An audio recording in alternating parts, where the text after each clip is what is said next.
Bonsoir, je suis très heureux d'intervenir à nouveau dans ce lieu et je tente de répondre aux questions qui me sont posées.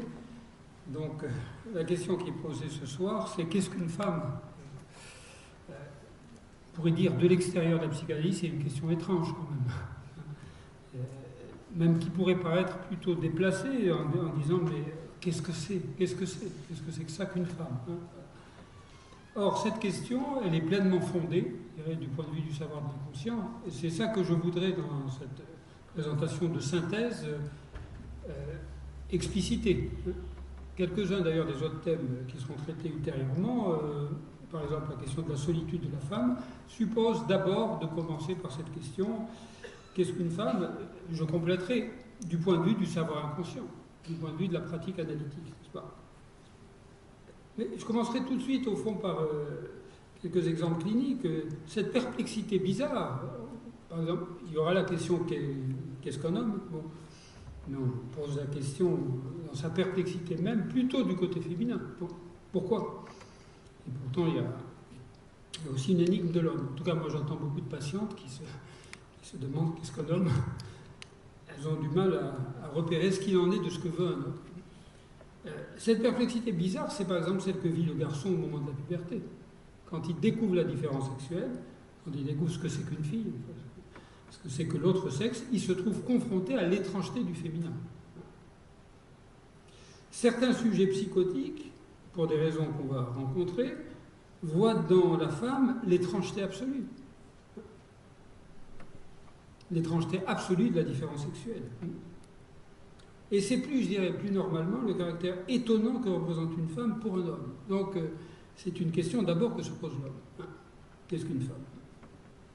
Tel point, je repensais que dans la Bible, il y a un passage curieux où on raconte que les premiers hommes avaient des femmes si belles, si étrangement belles, que les anges les leur enviaient.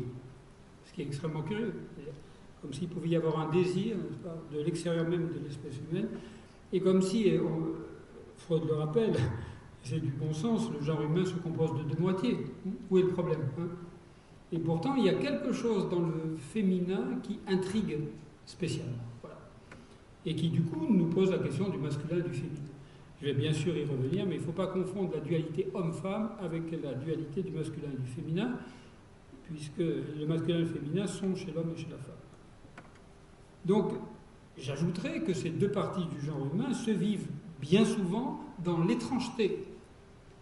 Voilà. Dans l'étrangeté réciproque. Avant même de parler de conflit, d'affrontement, de malentendus, il y a quelque chose d'étrange. C'est même cette étrangeté qui angoisse et qui fonde le désir. Ce qui expliquera d'ailleurs que la femme n'est pas le deuxième sexe, malgré le livre important de Simone de Beauvoir, elle est souvent présentée comme l'autre sexe. J'ajouterai aussi, pour légitimer la question, n'est-ce pas, du point de vue analytique, que j'ai même fondé là-dessus, évidemment, toute la problématique de ce livre ancien. La toute première édition, c'était en 83, il est reparu ensuite chez Payot. Cette question, ce texte qui s'appelle Freud et la femme, je voulais l'appeler, à vrai dire, Freud et le vouloir femme, puisque Freud, vers la fin de sa vie, en 1930, dit, il n'écrit pas, hein, mais il le dit à Marie Bonaparte. C'est pas un hasard s'il le dit à elle, je reviendrai peut-être, à cette femme-là. En tout cas, il dit cette phrase étrange, mais qui fonde au fond l'interrogation de ce soir. Que veut la femme?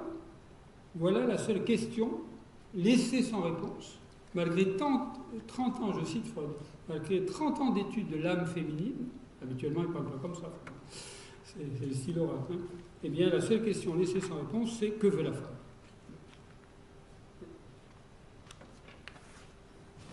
Pourquoi est-ce qu'on ne dirait pas que veut l'homme? C'est aussi étrange. Il n'a pas dit, vous remarquerez, que désire une femme, par ça on en sait un bout du point de vue de la psychanalyse, et je vais en parler ce soir. Hein.